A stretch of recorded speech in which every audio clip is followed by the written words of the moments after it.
estão aqui. Agora sim, gravando. Obrigado. Então, queria agradecer a presença de todo mundo aqui, nessa maravilha que é o Congresso Internacional de Pesquisa em Estudos sobre o Judaísmo. Essa é a segunda edição, né? Estou muito honrado, né, de poder ser moderador de uma sessão. Uau! Eu fico olhando a lista dos outros moderadores e nossa senhora, caramba, né?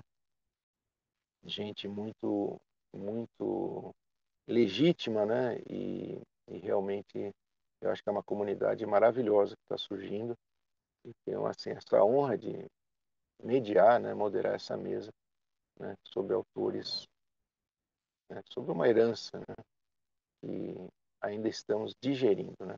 Então, como se diz em inglês, né, with no more ado, né, without much ado, alguma coisa por aí, eu queria dar início, né, à sessão, pedir para o primeiro orador já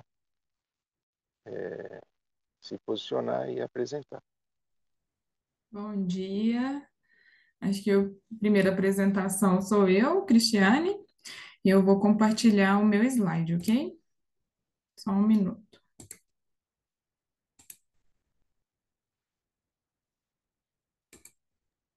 Tiane, você só me dá a licencinha de te avisar quando faltarem 5 minutinhos para acabar seu tempo? Claro, Tá bom. certinho. Como são três apresentadores, aí eu acho que dá para a gente fazer 20 minutinhos para cada, tudo bem? Tá bom. Apareceu a tela Sim, compartilhada? Sim? Peraí, só um sim, minuto. tá aparecendo para todos.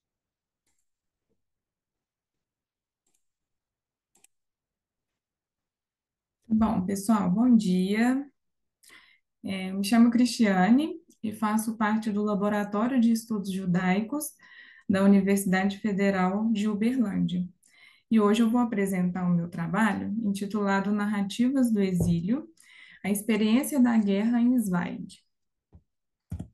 Bom, essa é uma realização da FAPEMIG, juntamente com o Programa de Pós-Graduação em Estudos Literários da UFO. E pensar o exílio e a guerra, Cristiane, perdão interromper, mas os slides não estão trocando, não está em tela cheia. sim, acho que eu vou ter que fazer assim. Agora passa? Sim, Então eu vou apresentar com ele assim.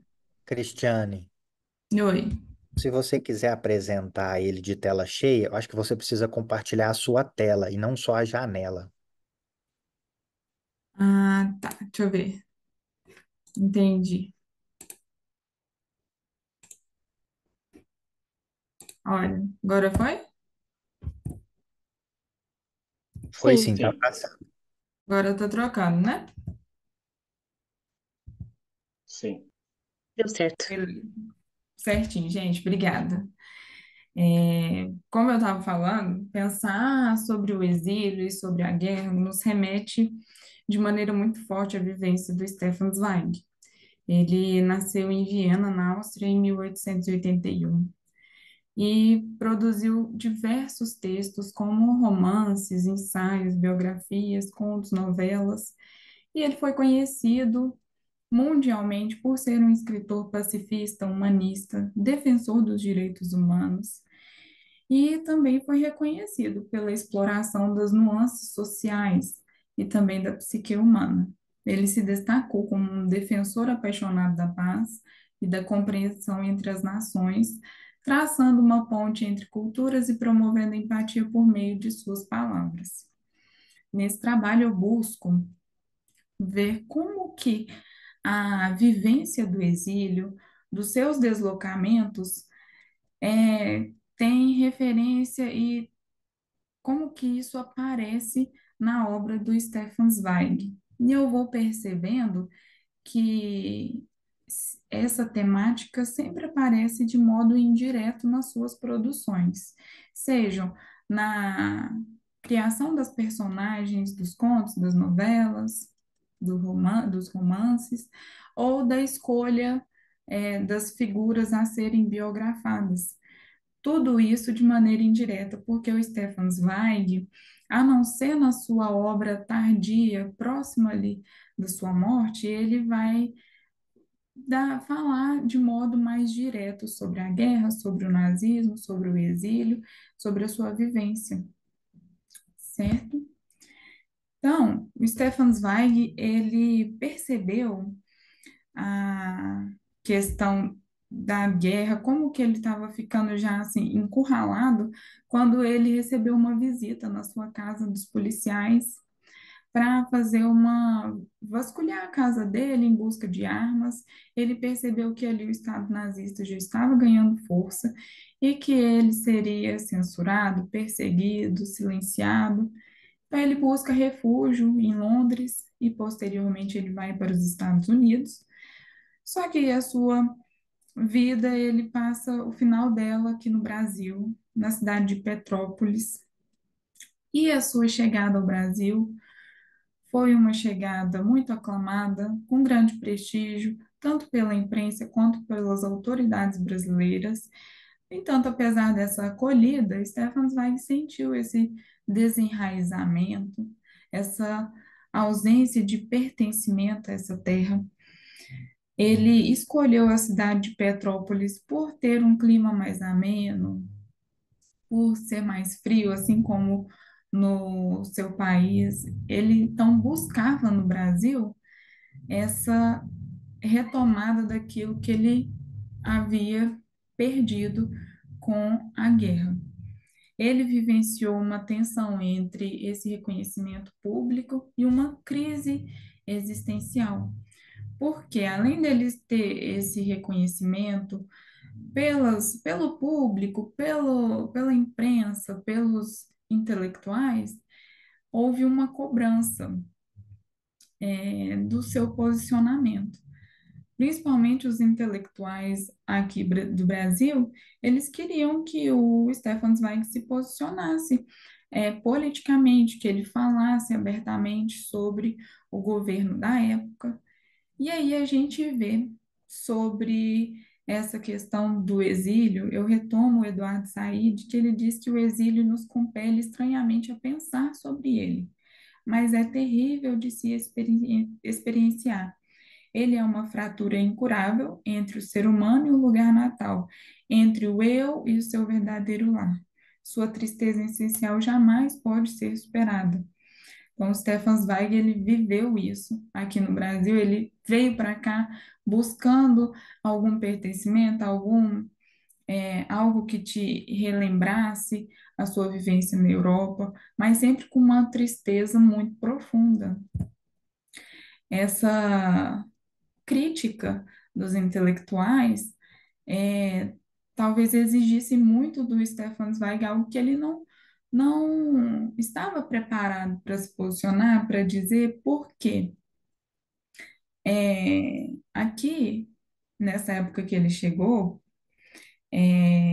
próximo ali dos anos 40, 1940, o Stefan Zweig, ele encontra um governo do que o Dines ele considera como uma ditadura disfarçada. O Estado Novo para o Dines era como uma ditadura disfarçada. E a gente percebe que o Stefan Zweig, ele vem para o Brasil fugindo da censura, do silenciamento, enquanto que ele encontra um Brasil que também tinha essas restrições. Só que ele precisava de buscar uma segurança física, e por isso ele silenciava. Então havia esse dilema do exilado, né? O exílio ali como proteção física, mas também havia uma restrição política. Ele não podia falar abertamente, poderia haver o medo. Por isso a gente vê que na produção do Stefan Zweig, a gente vai buscando essas referências do exílio e da guerra, e a gente encontra isso de maneira indireta. Nunca o Stefan Zweig vai abordar isso de maneira ativista ou militante. Então, aqui eu coloquei, o Zweig considerava o Brasil mais livre que a Europa Europa ocupada, mas ainda é insuficiente como lá. Ele entendia que o Brasil ele era um país que acolhia a diversidade, as diferenças. Então, ele chega aqui também com uma expectativa de encontrar um país que seria algo idealizado por ele. Ele não percebe, né, na vivência real das pessoas, é, esse governo que estava sendo opressor de certa maneira. O Said ele diz também que o exílio ele tem origem na velha prática do banimento. Uma vez banido, o exilado leva uma vida anômala e infeliz, com o estigma de ser um forasteiro. E aí a gente tem a produção do Stefan Zweig Brasil, um país do futuro. É um texto em que ele escreve falando sobre o Brasil, que algumas pessoas consideraram que foi uma construção idealizada do país, que ele não conhecia de fato o que se passava no Brasil. Então, eu tento recapitular essa produção com a seguinte ideia de que ele não quis fazer uma caricatura do Brasil.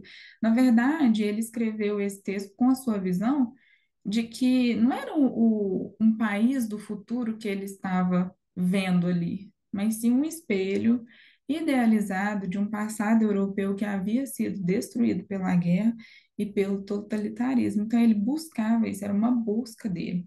E aos poucos ele foi percebendo que isso não se encaixava e logo vai desencadear na sua morte, né? Futuramente ele suicida junto com a sua esposa, porque ele tentou em todo lugar achar um espaço para chamar de seu, um lar, mas ele se sentia um hóspede em qualquer parte do mundo, porque sua terra, o seu país, o lugar da sua língua materna estava destruído.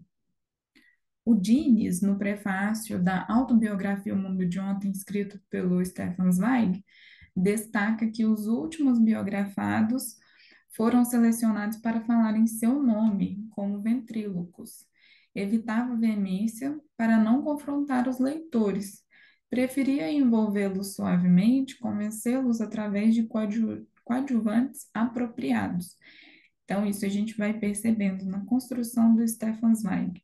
Como que ele vai selecionando as figuras a serem biografadas, e para poder falar de modo indireto o seu posicionamento, tanto político, social, etc. Depois, a gente percebe a recorrência do suicídio nas obras do Stefan Zweig. E isso também é uma evidência de como sua literatura funcionava como uma forma de expressão velada diante das tensões políticas e existenciais que o cercavam. Bona, na sua produção de 1999, ao analisar a obra do Stefan Zweig, observa o seguinte, que o suicídio é uma de suas soluções novelescas preferidas. O médico de Amok, o jogador de 24 horas na vida de uma mulher, a heroína de Carta de uma Desconhecida, a jovem paralítica de A Piedade Perigosa, quantas e quantas personagens desde sua primeira narrativa. Na neve, em que uma tribo judaica inteira se deixa morrer para escapar às hordas assassinas de flageladores. Então, aqui a gente percebe que, apesar do Stefan Zweig não construir em sua produção literária uma expressão direta de confronto contra o nazismo e a guerra, a gente percebe que tem suas escolhas vão dando notícia desse conflito, né? Então, a questão do suicídio é um assunto tão trágico e vai dando notícia para a gente de uma Europa em decadência, que estava sendo destruída pela guerra. Então, eu crio essa ideia de que o Zweig, no meu artigo, porque o Zweig ele cria um espaço onde que ele pode falar de si mesmo sem se expor diretamente, camuflando suas críticas e sua dor sob a máscara da ficção. No entanto, a gente vai ter ali alguns textos, como novela, é, Xadrez, uma novela que ele escreveu já próximo de sua morte, em que temos um personagem que trabalhava com banco, e aí ele sofreu as perseguições do Estado nazista. Então, é uma obra aí que a gente tem essa personagem que vai refletir as condições daquela época. Temos também a autobiografia dele, em que ele vai contar, né, como que era a sociedade vienense antes mesmo da eclosão da Segunda Guerra, do Estado nazista, como que a sociedade, os comportamentos, as normas sociais já é, davam um, davam assim uma previsão do que ia acontecer com Hitler. Então, eu penso toda essa conjuntura, que a obra do Stefan Zweig serve como um testemunho íntimo da sua tentativa de manter viva a sua própria voz em meio a um silêncio imposto, tanto o silêncio da Europa, com toda a censura e perseguição, quanto da sua chegada aqui no Brasil, com a questão do Estado Novo e esse silêncio imposto, mas que era um silêncio imposto de maneira velada. Então, ele estava tentando se enquadrar, achar seu lugar, manter a sua própria voz, mesmo em um silêncio imposto, ele usava da máscara da ficção para poder se posicionar e que ele mesmo se considerava um escritor pacifista e humanista. E é isso, Cinco pessoal. minutinhos, Cristiano. Oh, muito bem. Certinho.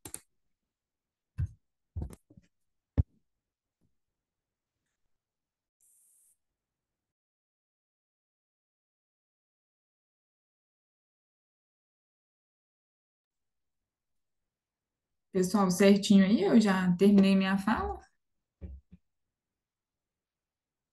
Professor Gilson.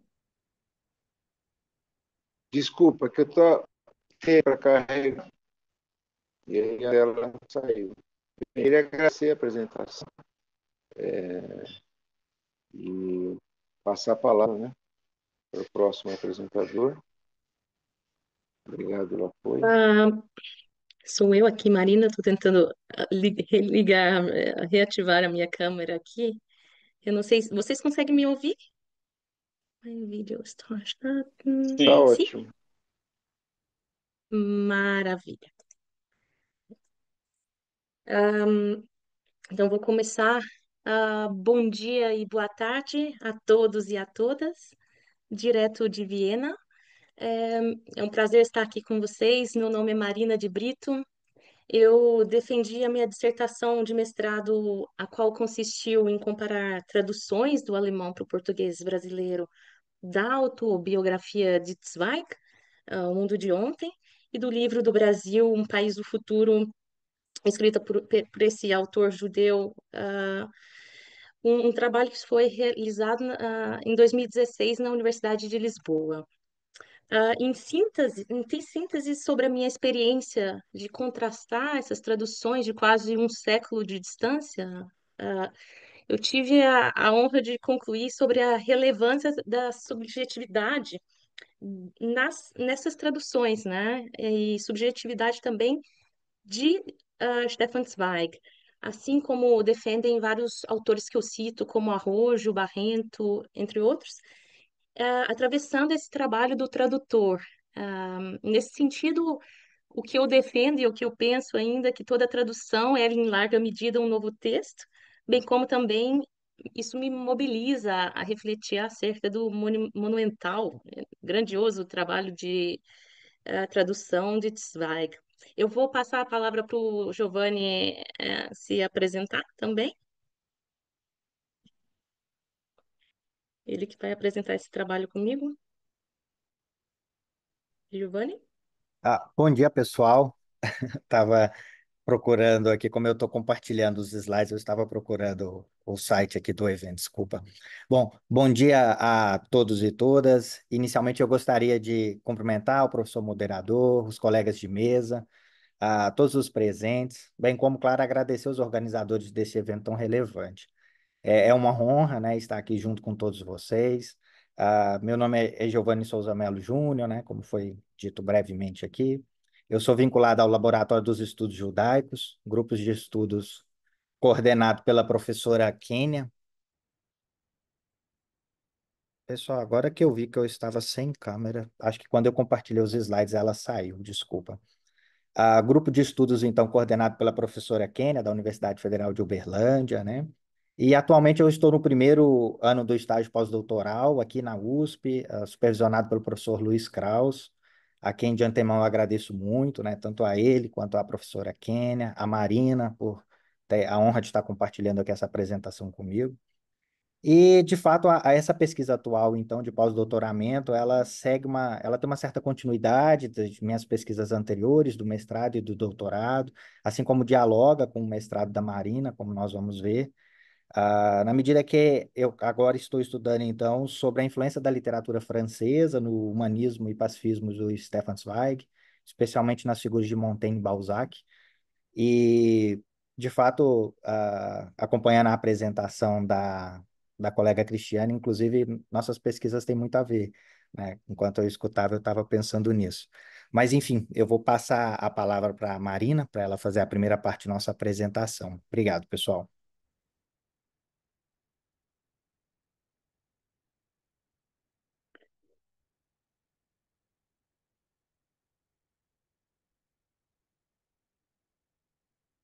Olá, vocês estão me ouvindo? Desculpa, perguntar de novo, ser redundante. Sim? Sim, ouvimos. Sim.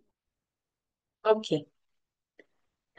Bom, Giovanni, eu nessa jornada, só para estender um pouquinho mais, nós nos conhecemos aqui por meio do grupo da Casa Stefan Zweig, em Petrópolis, coordenado por uma grande amiga e uma das tradutoras de Zweig para o português brasileiro, a Cristina Michaelis. E nesse inteirinho a gente percebeu que as nossas pesquisas estavam mais ligadas do que poderia parecer num primeiro momento, né, Giovanni? Afinal, como a gente vai defender, ao longo dessa apresentação, as traduções realizadas por Zweig, elas, diferentemente, de entender como modo isolado, ou alguma concepção puramente técnica da tradução, elas estão em consonância com o seu deliberado projeto gigantesco, maior, literário, né? Como suas biografias, ensaios e conferências, assim como a Cristiane mencionou alguns. E essas traduções também tinham como lastro o seu cosmopolitismo, humanismo e o pacifismo inarredáveis, em face, de outro lado, de uma ascensão gigantesca do nazismo. Mas, em poucas palavras aqui, os biografados e personagens, assim como diz muito bem a Cristiane, falam por ele numa espécie de ventriloquismo, conforme salienta, inclusive, Alberto Dines, um dos maiores biógrafos de Zweig no Brasil, com a sua biografia Morte no Paraíso. Bom, as apresentações de introdução à parte, quando a gente pensa em Zweig, é comum a gente recordar biografias histórico-literárias, novelas psicológicas ou também a célebre autobiografia dele, O Mundo de Ontem, assim como eu estudei. No entanto, há uma dimensão da sua trajetória que permanece por muito tempo relegada a um segundo plano, e aí é o que a gente quer chamar a atenção aqui, que é a atividade de Zweig como tradutor, né? É justamente sobre essa atividade dele como tradutor que a gente debruçou essa pesquisa e discorre aqui. E o objetivo é claro, é bom salientar que aqui a gente não está falando de nenhuma análise, né, de tradução, mas focar nessa prática tradutória do Zweig e como ela se configura muito claramente em dois momentos distintos e complementares. Uma vez, a primeira parte, digamos assim, é o exercício de aprendizado de Zweig, em que traduzir seria a melhor forma de conhecer intimamente grandes escritores e treinar a mão e formar o ouvido, como o próprio autor salienta, com a expressão pour me faire à main, ele escreve la main, assim como está no slide. Já no período entre guerras, essa prática já é transformada em um gesto ético, político profundamente atravessado por ideais supranacionais universais. Desde já, entretanto, eu gostaria de destacar, assim como eu disse, que esse trabalho não tem foco em uma análise técnica ou de crítica de tradução, nada disso, mas, assim, tem um olhar mais voltado para um universo literário, a parte social, de implicação desse ato tradutório de Zweig e seus atravessamentos sociais inerentes. Nesse sentido, a tradução de Zweig se torna se torna parte de um projeto humanístico, que aqui a gente chama de cidadania literária universal, né? Considerando se tratar em uma aposta em uma comunidade simbólica fundada na circulação das palavras e na solidariedade entre culturas, contra as fronteiras artificiais dos Estados-nação e contra os discursos de ódio que incendiavam a Europa daquela época. Importante ressaltar aqui também a influência de Romain Rolland e Émile Ferrara,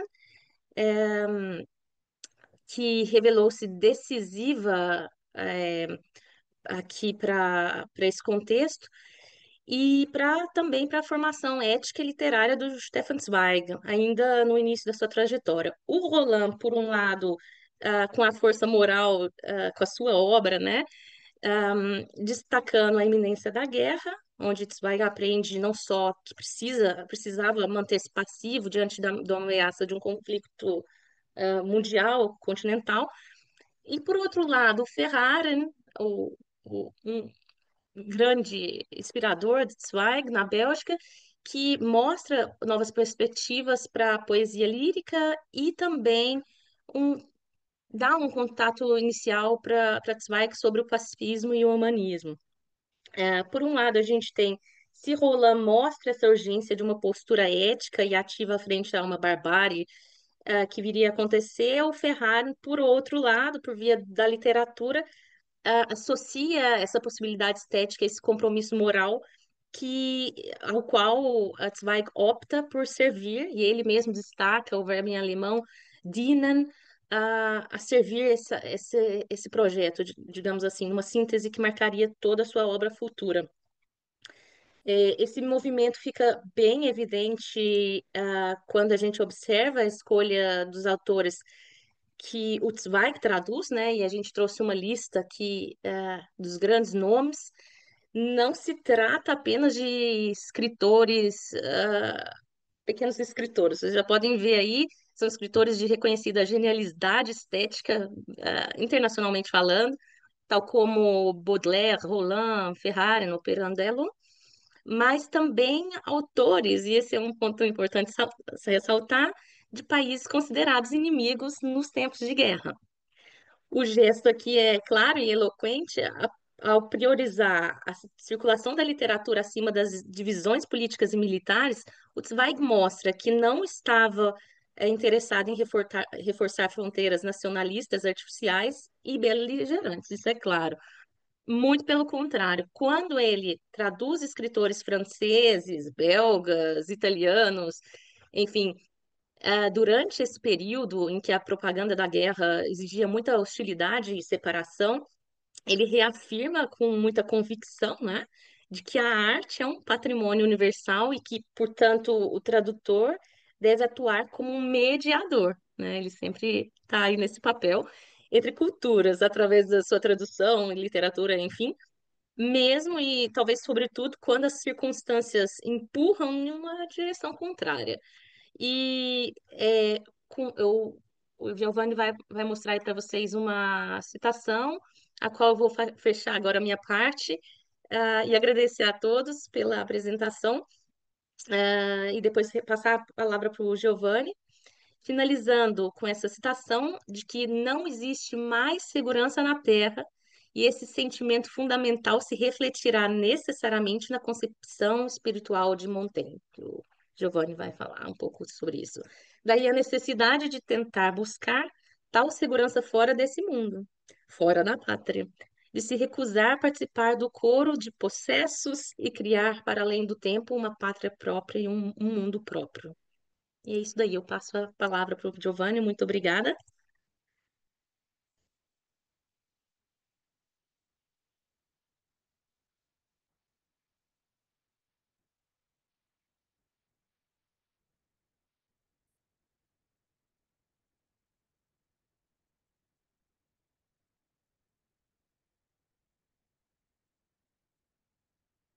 Pronto. Eu estou tentando achar onde que eu paro de compartilhar e ainda não consegui. Aqui, interromper Eu acho que compartilhar. se eu compartilhar aqui, eu consigo.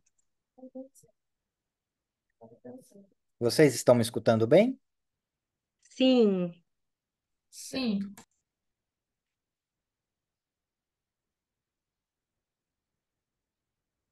Bom, muito obrigado então, Marina, pela excelente contextualização, como sempre, né, da nossa pesquisa.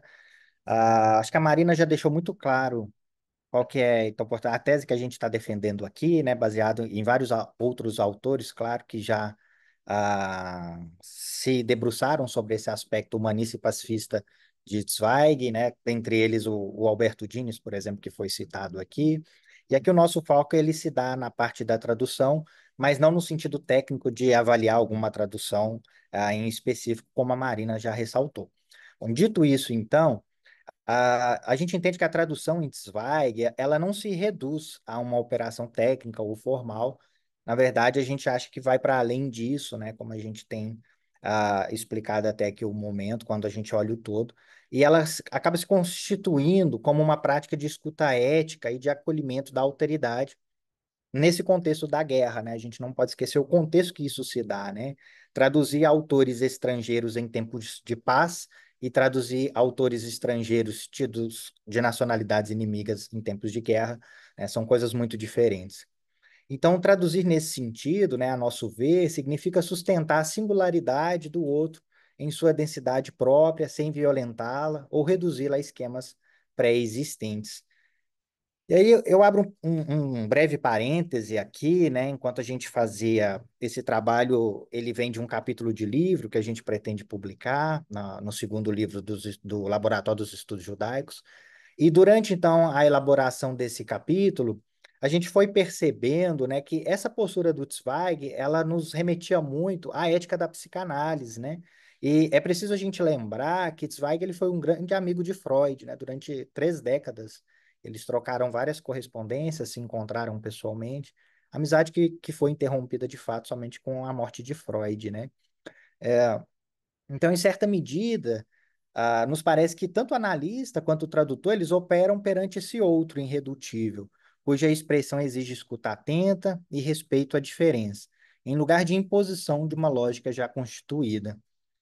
E aí é interessante a gente lembrar nesse momento que na interpretação dos sonhos, né, obra basicamente inaugural da psicanálise, que Freud deixa para publicar, inclusive, nos anos 1900, né, para marcar como a obra do século ali, né, da virada de século, ele vai conceber os sonhos como formações textuais que funcionam como uma espécie de enigmas, nos quais o inconsciente se manifesta por meio de condensações, deslocamentos, e essa leitura, ela não consiste em decifrar exatamente algum tipo de cifra pré-existente, né? Não se trata disso, mas em acompanhar os deslocamentos de sentido, preservando o caráter enigmático do desejo e a singularidade de suas figuras.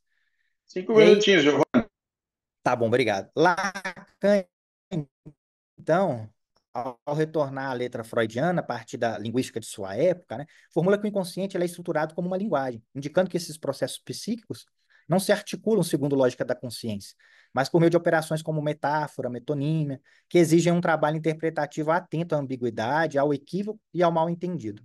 E aí, nesse sentido, para fechar, né, por hora esse parêntese, a psicanálise, a nosso ver, a semelhança da tradução, é desde o início também uma experiência da palavra e com a palavra, na qual a fala se torna aqui, né, na psicanálise, a via privilegiada de acesso ao inconsciente.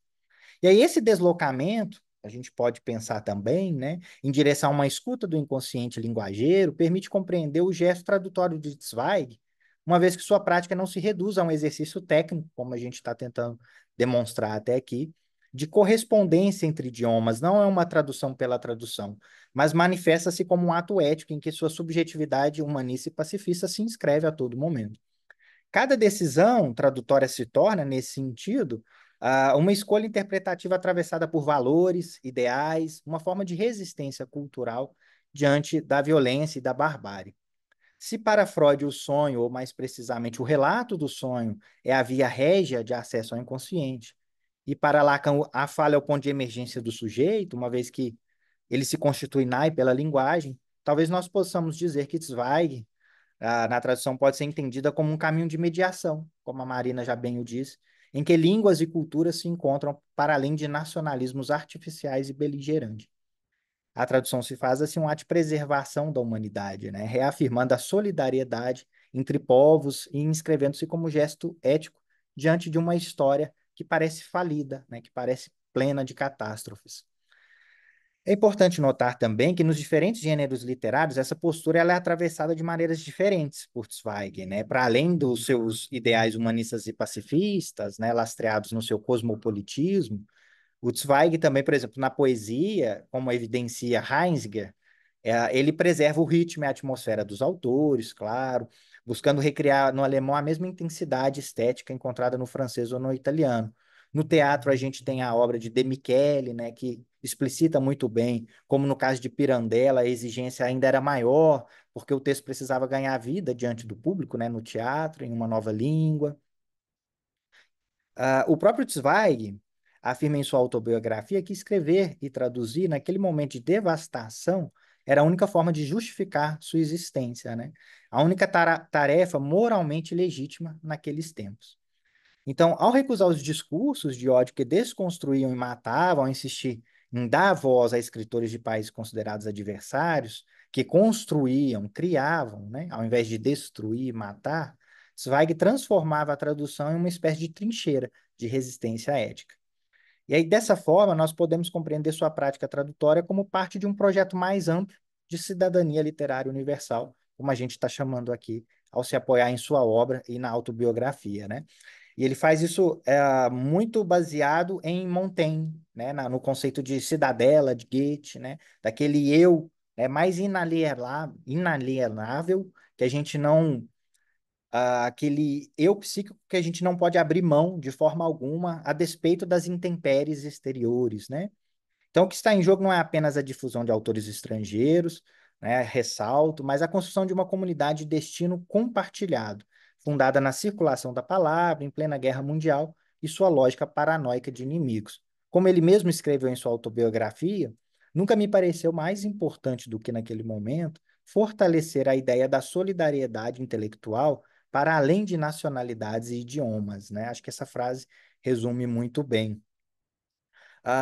Todavia, né, é um tanto quanto paradoxal que, embora o próprio Zweig tenha se traduzido para mais de 50 línguas, né, isso ainda em vida, fora as adaptações para a sétima arte, para o cinema de suas obras, né, e alcançado projeção internacional, como a gente bem sabe, sua faceta de tradutor permanece pouco iluminada pela crítica, né? Com isso em mente, aqui a gente parte então do princípio que ressaltar esse aspecto, como fazemos aqui hoje, é reconhecer que sua notoriedade também se alimentou de seu trabalho como mediador cultural durante as guerras, né? Colocando em circulação vozes estrangeiras e reafirmando sua posse em uma literatura supranacional, para além de fronteiras pueris, né? Ele está sempre a todo momento articulando a noção de tradução em contraposição à questão do nacionalismo, né? Neste momento, então, e aí eu já caminho para as considerações finais, né? E impactos, tentando sublinhar um pouco também os impactos sociais dessa pesquisa. Eu gostaria de encerrar chamando a atenção que um mundo ainda marcado por guerras, nacionalismos e discursos de exclusão, né, exilados, a vida e a obra de Zweig permanecem extremamente atual. Talvez por isso, né, em 2025, há várias décadas de sua morte trágica, ainda encontramos muitos pesquisadores, leitores, recorrendo à sua obra.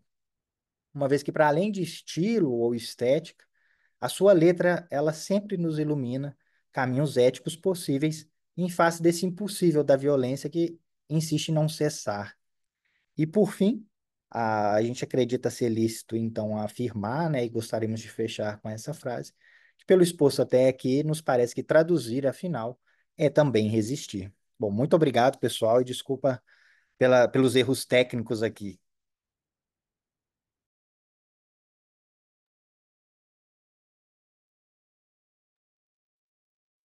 Muito bom, muito obrigado.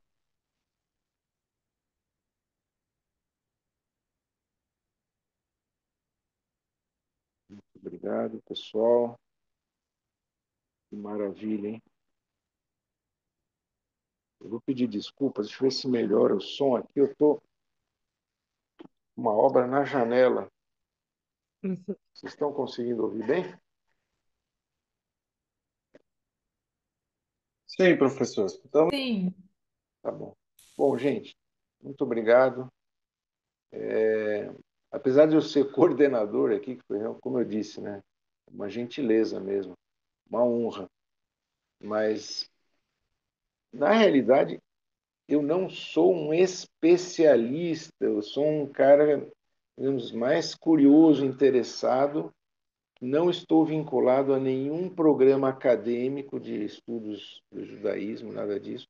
Eu sou professor da USP, na ECA, na FEFELESH, mas não dou curso sobre judaísmo, nada disso. Então, a minha situação ela é, digamos, vem de uma outra perspectiva, que é, sendo judeu, me interessei pela obra desses pensadores e grandes atores da história humana, né? O Zweig e o Flusser, porque como professor da ECA, então eu discuto muito a questão, claro, né, comunicações e artes. E o Flusser ele passou pela USP, então eu acabei escrevendo alguns papers sobre Flusser, ligando o Flusser a discussões teóricas também na área de economia, de comunicação e tudo mais. E o Stefan Zweig também um encontro mais da ordem da curiosidade mesmo, porque eu já venho assim de um interesse que também nunca me especializei nisso, mas interesse grande pelo idealismo alemão, enfim, toda essa matriz judaico-germânica, digamos assim. Então, mas eu sou um diletante. Em resumo, quer dizer que eu sou um diletante e eu não preparei uma exposição, mas eu queria compartilhar com vocês esse momento muito importante para mim dessa minha pesquisa diletante, que é finalmente o encontro do Flusser com o Zweig. Eram dois personagens, digamos assim, referências em toda a minha trajetória intelectual e política, filosófica, como judeu, de entender a situação de judeu, a minha situação como judeu hoje, no Brasil, e atuando profissionalmente com jornalismo na ECA, na USP. Então, realmente é um assunto que eu venho pesquisando. Talvez eu acabe publicando mais, escrevi alguns papers, mas eu nunca tinha feito a conexão entre realmente o Stefan Zweig e o Wilhelm Flusser. A gente tem pouco tempo, eu preciso tomar cuidado para não exacerbar, mas evidente, né, que eu não estou, digamos assim, reinventando a roda. Né? Quer dizer, essa discussão, de fato, sobre a conexão, né, entre O Flusser e o Stefan Zweig aparecem. Então aí eu comecei a resgatar. Né? Aparece já num importante estudo que foi publicado na revista Flusser Studies, onde eu também publiquei, fiz a honra de publicar um artigo sobre o Flusser, no Flusser Studies, que é a principal referência para quem acompanha o Flusser. E o Matthew Goodwin escreveu esse paper, que foi a minha grande descoberta. Eu falei, uau, que maravilha! Então não foi só uma intuição, foi uma pista interessante para seguir, porque o título do paper exatamente é O Exílio Brasileiro de Wilhelm Flusser e Stefan Zweig. Isso está disponível, é só ir para Flusser Studies, número 7. E aí, realmente, a gente tem precedentes incríveis, incríveis, aproximando a vida desses dois judeus que viveram essa experiência da imigração. Alguns poderiam dizer, mas o Stefan Zweig, ele se matou. E o Flusser, não. E eu queria questionar exatamente isso, parece algo factual, né? Porque, bom, de fato, o Flusser, ele veio a falecer num acidente de carro na Alemanha. Acho que foi a Alemanha. Não, sim, ele finalmente sai do Brasil e volta para a Alemanha. E morre nesse acidente de carro. Eu fico pensando. Não é uma questão científica, é mais um pensamento ao léu. Um acidente de carro. Não vou entrar nas questões mecânicas ou fazer uma perícia, não vou entrar agora para saber realmente o que foi esse acidente. Mas eu sempre fiquei muito impressionado pelo fato do Flusser ter no final ido para a Alemanha para morrer lá. Eu não consigo deixar de ver, não diria um suicídio, é um exagero, mas assim, eu como judeu brasileiro, eu olhando essas duas situações, inclusive no momento atual, para mim é muito claro esse sentimento de desterro, de estar ligado a um mundo que não existe e a um Brasil ao qual também já não me reconheço. Então são duas coisas, digamos assim. A comparação entre a sensação, ou a percepção, ou a própria fenomenologia do exílio no Flusser e no Stefan Zweig, a interpretação de qual é a diferença, e na minha perspectiva, uma outra questão, que é hoje eu vivencio, eu me identifico com esses autores, mas porque eu estou vivenciando esse Brasil em que esse choque entre o paraíso tropical e um inferno pior que o de Dante foi vivenciado também por esses autores, esses pensadores incríveis. A gente poderia dizer, mas o Flusser ele morreu num acidente e ele quis ir embora do Brasil. Tá bom, mas por que ele foi embora do Brasil? Eu vou dar mais um passo. Bom, existe toda uma polêmica realmente sobre o que afinal levou o Stefan Zweig, né, ao suicídio e a própria construção, né, de uma visão desse Brasil, país do futuro. Mas no caso do Flusser, já foi citado, inclusive aqui na apresentação, muito interessante, de como ele também se sentia pressionado aqui a se posicionar. O Stefan Zweig. Acontece que o Flusser viveu exatamente a mesma situação pouco mais de 2 décadas depois. realmente a visão do exílio para o Stefan Zweig, ela carrega essa marca do suicídio. Mas o Flusser faz uma opção, aparentemente, à primeira vista, oposta, porque ele faz o quê? Ele escreve a fenomenologia do brasileiro. E acontece que o próprio Flusser, nessa fenomenologia do brasileiro,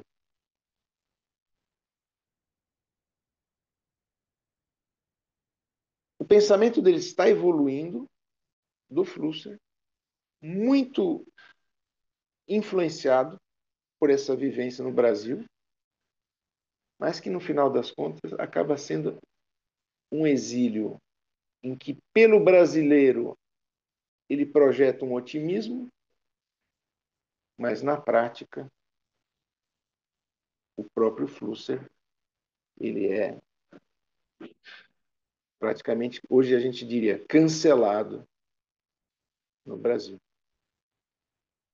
Então, não é que ele voltou para a Alemanha e morreu de um acidente. Ele fugiu do Brasil para morrer na Alemanha. E o Stefan Zweig não tinha como fugir. A única fuga do Brasil e do mundo foi o suicídio. Mas tem alguma coisa que me intriga e eu vejo em comum entre os dois, apesar deles terem visões, digamos, o Zweig mais trágica e suicida e o Flusser mais otimista, né? Eu acho que eles têm essa vivência desse exílio quase que duplo ou triplo que você sente no Brasil, que eles sentiram e que eu sinto hoje. Por quê? Por defender direitos humanos, por defender uma visão iluminista ou por defender uma visão crítica da própria do próprio narcisismo. Bom, o fato é que o Flusser foi execrado pela atuação dele na Bienal e depois, e esse é um fato que eu fui descobrir pesquisando nos arquivos da Brasiliana, né, dessa fantástica biblioteca aqui da USP, né, em Mindlin, e lá eu fui resgatar o que aconteceu na USP quando o Flusser resolve criticar a esquerda em plena ditadura. Alguma semelhança com o Zweig, pressionado a se posicionar e exilado dentro do exílio? O Flusser também foi exilado dentro do exílio, e digo para vocês, pelo pessoal da USP. Hein? Gente, estamos aqui na USP, não é instituição, mas eu digo, ditadura militar, né? Flusser, um judeu errante, um perfil muito semelhante na origem, inclusive, né? E nas perdas familiares pessoais no Holocausto. Os dois vivem esse duplo exílio.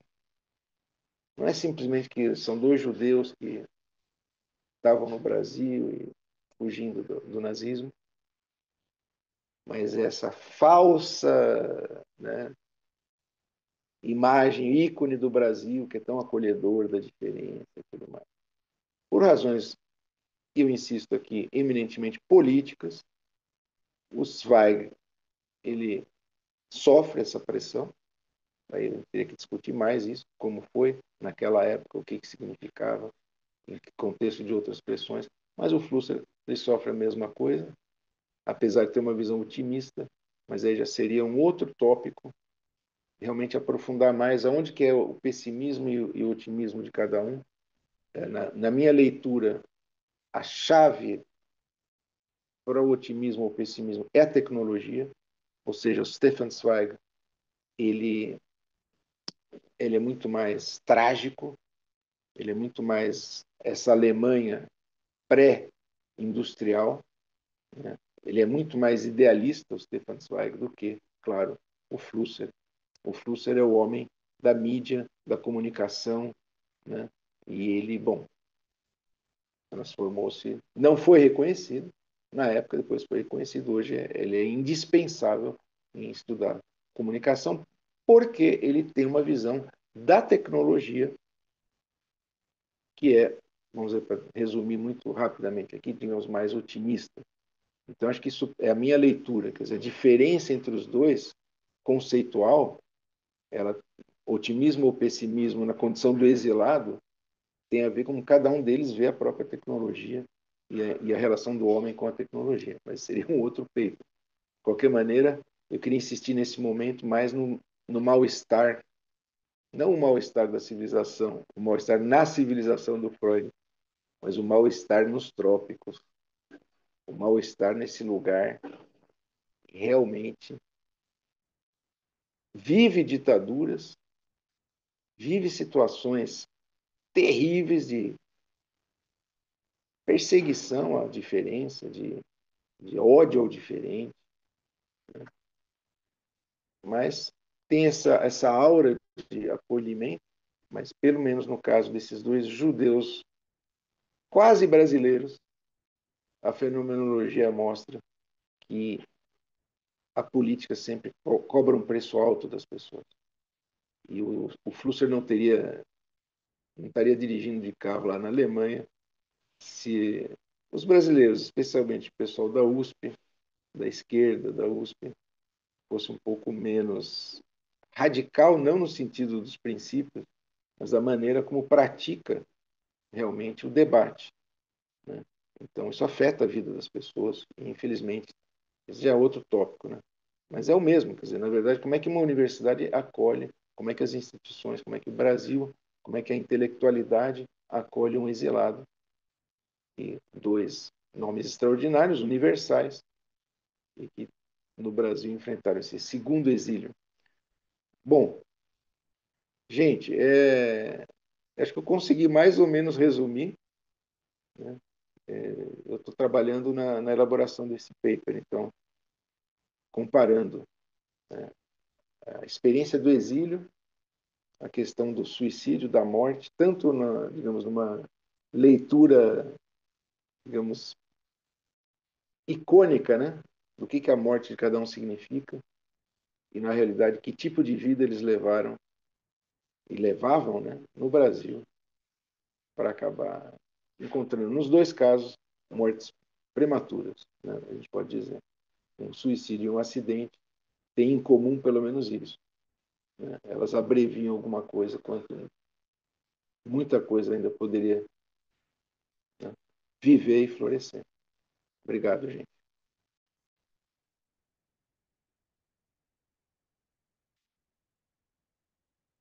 Eu acho que, em termos de protocolos, né, nós concluímos a nossa sessão, uma sessão que eu gostei muito também, judaicamente, porque ela é 18, no dia 18.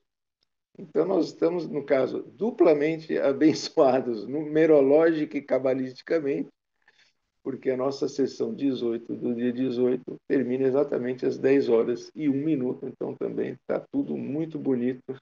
Eu agradeço a participação de todos e a honra de ter compartilhado e aprendido tanto com todo mundo aqui nessa sessão. Muito obrigado.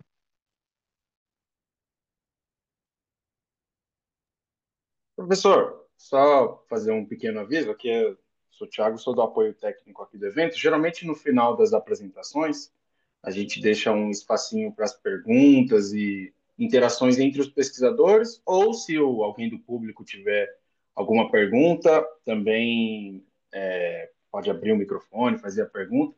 E geralmente a gente deixa para o próprio coordenador da mesa coordenar ou mediar essa interação. Então, se você quiser comentar alguma das apresentações ou chamar alguns dos pesquisadores para os pesquisadores ficarem à vontade para comentarem os trabalhos. Tem também essa meia horinha final, tá bom? Essa mesa vai até às Temos dez e ainda. meia, Pronto, então tem um então temos tempinho. até as 10h30. Excelente. Meu medo era estourar o tempo, mas acho que então nós estamos bem de tempo. Temos aí meia hora. Maravilha. Então, eu gostaria de passar, em primeiro lugar, a palavra à nossa audiência, né? E aí, no final, eu posso também fazer um comentário. Eu já procurei um pouco, né, incorporar o que eu ouvi na, na minha própria construção, né? Então, acho que agora vamos abrir aos participantes.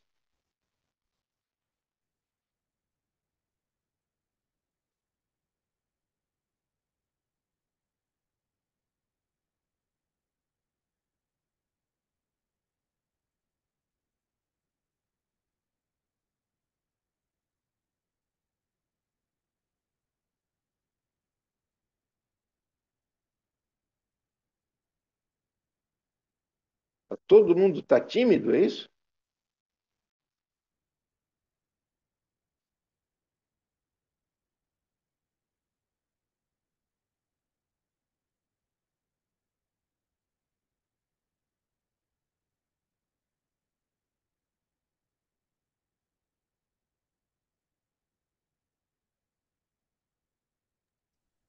Professor, Tiago, oi. po- Giovanni, posso, posso tecer um comentário, então, nesse momento? excelente. Que tal aquele silêncio que eu já ia falar? Tiago, e agora? Então, aproveitando a sua fala, né? Fez essa elaboração comparando os dois escritores, né? Se eu não me engano, inclusive o Márcio Seligman Silva tem algo nesse sentido também, né? Se eu não estou enganado, eu lembro de ler um texto. Aí quando você disse sobre o mal-estar, né? Fazendo um intertexto com Freud, eu fiquei pensando um pouco no texto do Derrida sobre a hauntologia, né? Sobre os espectros. E eu fiquei pensando como que uma leitura assim mais derridiana, mais psicanalítica, né? Talvez a gente possa pensar que justamente essas vidas abreviadas, né? Esse mal-estar, como que isso é sintoma e isso parece que sempre retorna, né? E aí, é aí que Derrida vai falar desse espectro, quer dizer, talvez tanto Zweig quanto Flusser, talvez justamente por terem abreviado a vida dessa forma trágica, eles parecem que, na verdade, nunca se foram, né? Talvez até, em algum sentido, e aí fazendo intertexto com outro texto de Freud, né, sobre o pai totêmico, né? O pai totêmico é aquele que quando morre que ele vive de verdade, né? Que ele fica mais forte que seus pares, e Zweig e Flusser, em alguma medida, eu acredito que essa é uma leitura possível, que a forma trágica como ambos morrem, né? E a forma como a sociedade lida com eles durante a vida e após a morte, né? Porque se durante a vida eles foram aviltados, né, em alguma medida, e após a morte esquecidos, né? Quer dizer, são aviltados Esqueci. duas vezes. Duas Parece vezes. que esses espectros eles insistem em retornar, né? É aquela morte mal morrida, né? Quando a gente não enterra, não faz um luto simbólico, parece que isso sempre volta, né? É isso, obrigado. Eu acho que tem, com certeza, o risco de ser realmente uma repetição de um lado, ou a possibilidade mais derridiana, e nesse sentido também flusseriana, mais rizomática, de que essa repetição, na verdade, seja um diferimento e um diferencia, e uma diferença, é um diferimento e uma diferenciação, quer dizer, um movimento, que isso seja um movimento de transformação dessa morte que retorna, o choque da morte, né? O retorno desse choque da morte, que não tenha realmente essa, digamos, recaída, a gente pode até fazer recaída trágica, mas que tenha uma sobrevida. Mas, mas que sobrevida é esse? É um além da vida. Ah, mas então é o quê? Vai virar o quê? Então, acho que entra na discussão de que, o que é esse tempo, ou essa esfera de registro, que é em boa medida memória, mas que é, na verdade, condição essencial para a sobrevida, para ir além. Quer dizer, estabelecer uma conexão espiritual, civilizatória, humana, né? Quer dizer, nós estamos aqui, então toda a questão que tanto no Derrida quanto nessa meio que momento pós-estruturalista em que Derrida, Agamben, outros olham para essa tecnologia e, de novo, né, estão pensando, o Derrida já pensando nessa...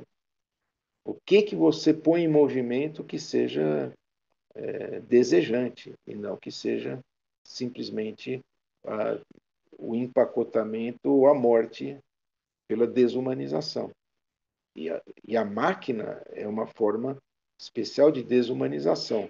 No caso do Stefan Zweig, claramente, e do próprio Flusser, é a máquina de guerra e é a máquina do próprio extermínio industrial. É uma máquina de extermínio industrial. Mas o Flusser, que obviamente vive essa máquina, ele desloca na discussão de tecnologia dele para outra máquina, que é a máquina fotográfica. E aí muda tudo.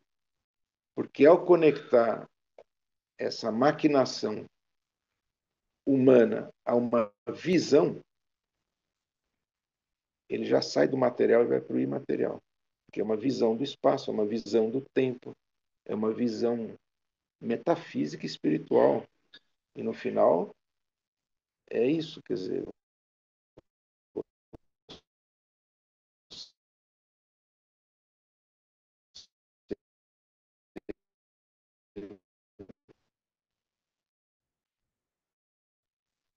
volta a questão, otimista ou pessimista, mais liberdade, ou não, é uma máquina de empacotar, né? Quer dizer, e aí o Flusser tem essa grande contribuição filosófica, quer dizer, ele fala, tem que abrir a caixa preta, porque quando ele fala da caixa preta, ele está falando, é a máquina fotográfica. Abrir a caixa preta é entender o movimento da luz. Ora, esse é o projeto judaico iluminista que vinha, digamos assim, amadurecendo na medida em que a igreja deixava de ser esse grande poder ao lado dos aristocratas. Então você vê que esse eterno retorno tal, também não é simplesmente digamos, um processo lógico semiótico, mas ele é um processo social e político violentíssimo, né, de decadência de um poder que, no entanto, ele resiste, por isso que ele é reacionário, né, e dentro desse processo, digamos, no final, racionalização, né, ou de, em última análise, dessacralização do real e abertura para o imaginário, né, e como isso está também ligado a uma certa visão da espiritualidade, e a reação a isso que vai se tornando cada vez mais forte. Então é interessante aqui, inclusive, um trecho que eu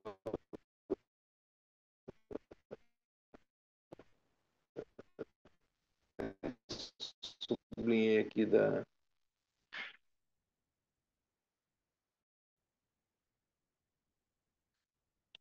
Deixa eu só localizar aqui.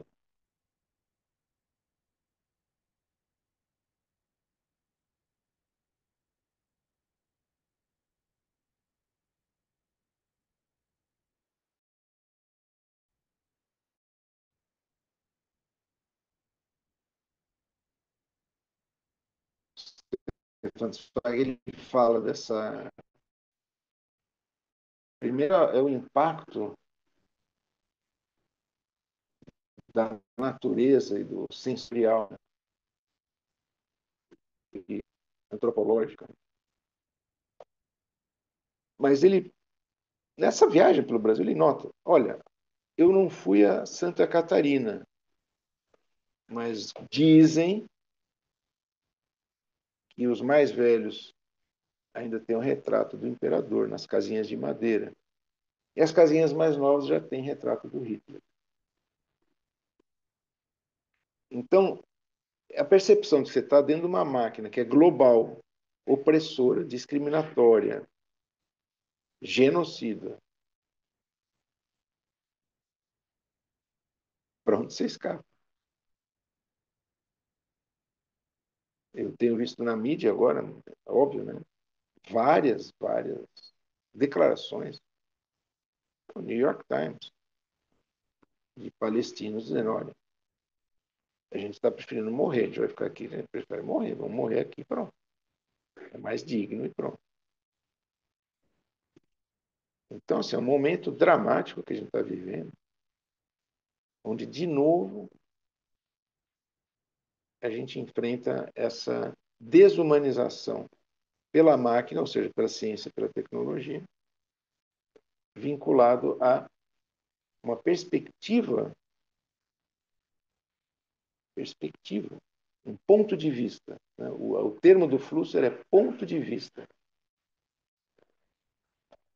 E aí é muito interessante essa fala do Flusser sobre o ponto de vista. Estou alongando, Gabriel, estou dando uma miguelada aqui, hein, porque estou falando mais, né? Então, é que realmente isso remete à maneira como o Flusser vê tecnologia e como você pode nessa máquina ser uma máquina de morte, mas pode ser uma máquina de vida, que eu acho que a máquina de vida é essa máquina desejante que o pós-estruturalismo, a esquizoanálise e tal, quer também provocar, que você crie esses espaços de vida, mesmo quando a macromáquina parece ser absolutamente princípio de morte, vai lá e exercita o seu eros.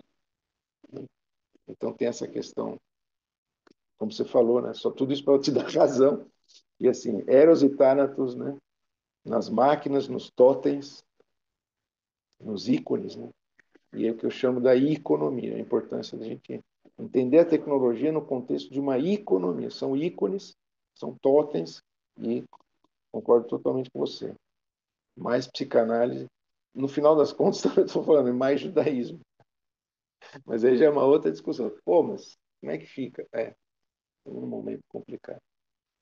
Aí você vê que realmente remete a essa evolução histórica do pensamento europeu e a como a tecnologia e o capitalismo engendraram, né, essa reação, fortaleceram a reação. Né? E, a, o eterno retorno está longe de deixar de ser eterno. Nós estamos vendo ele retornar com tudo aí. Inclusive em Israel. Mas aí é minha opinião pessoal. Aí tem toda uma polêmica, uma discussão do que realmente está acontecendo e tudo mais. Eu gosto de estudar, né, o Stefan Zweig e o Flusser em busca de respostas também para essa angústia, né? Todos nós estamos vivendo.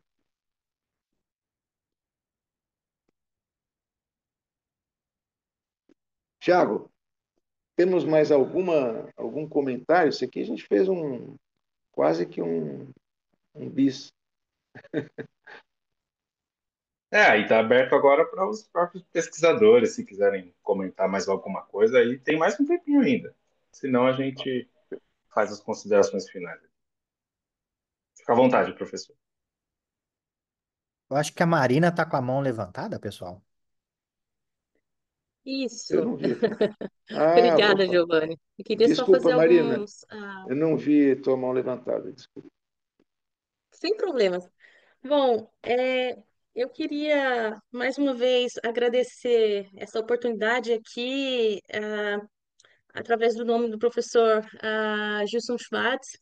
É uma alegria muito grande para mim estar aqui participando desse evento, e ter essa possibilidade de fazer isso à distância, né? Porque senão para mim ficaria muito complicado pegar um avião para o Brasil e me conectar mais também com o que tem sido desenvolvido no nosso país. Enfim, é uma forma, embora muita gente está querendo correr daí, eu tenho muita saudade e quero, obviamente, me ligar o quanto mais ao que se passa no nosso país, embora eu já esteja aqui, vivendo aqui na Áustria, na terra de Zweig, há mais de 13 anos.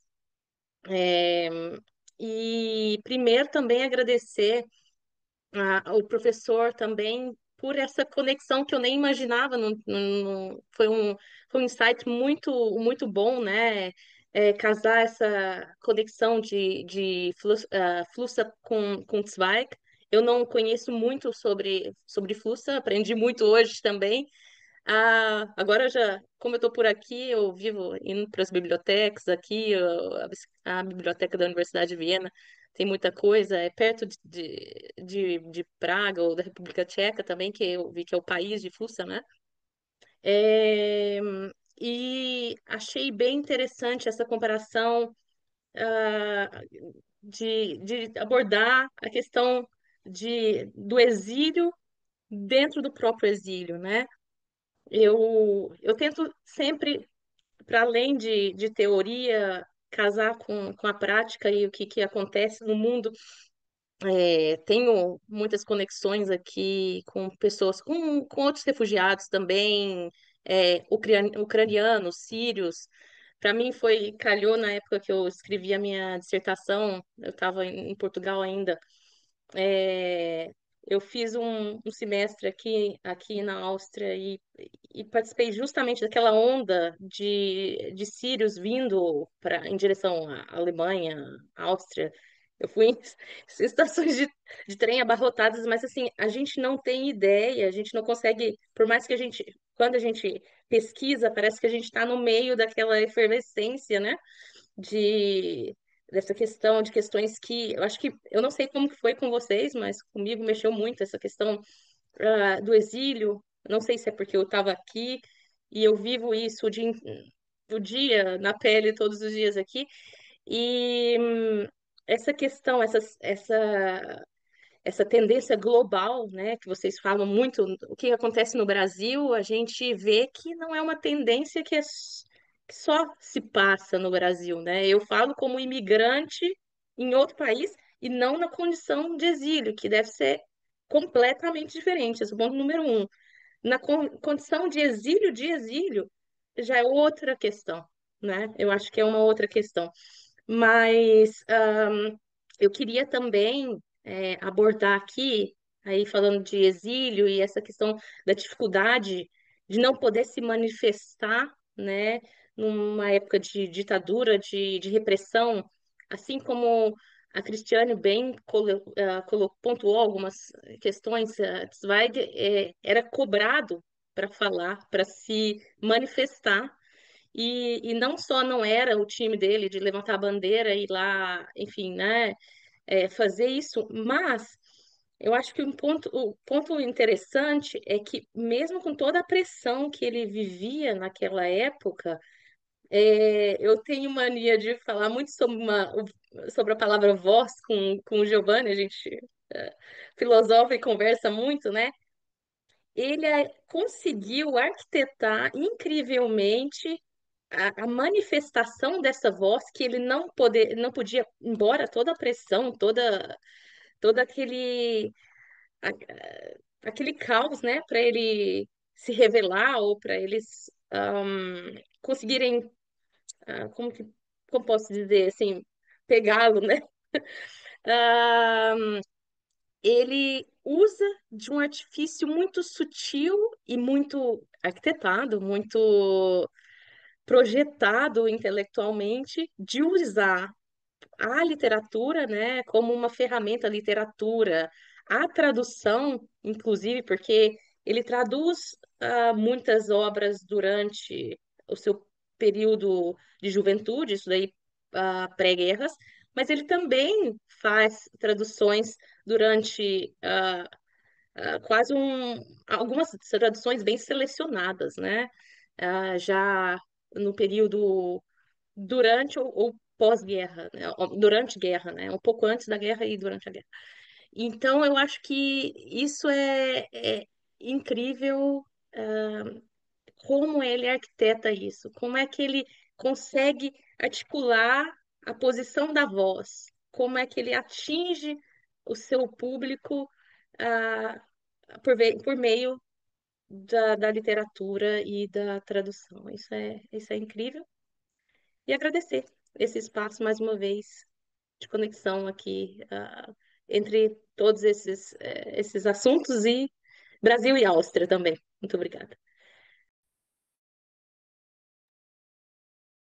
Muito obrigado. Muito interessante também essa nossa possibilidade, né, de fazer a conversa continuar, né? Porque a internet está aí, essa caixa preta que a gente pode usar para emancipar e aproximar.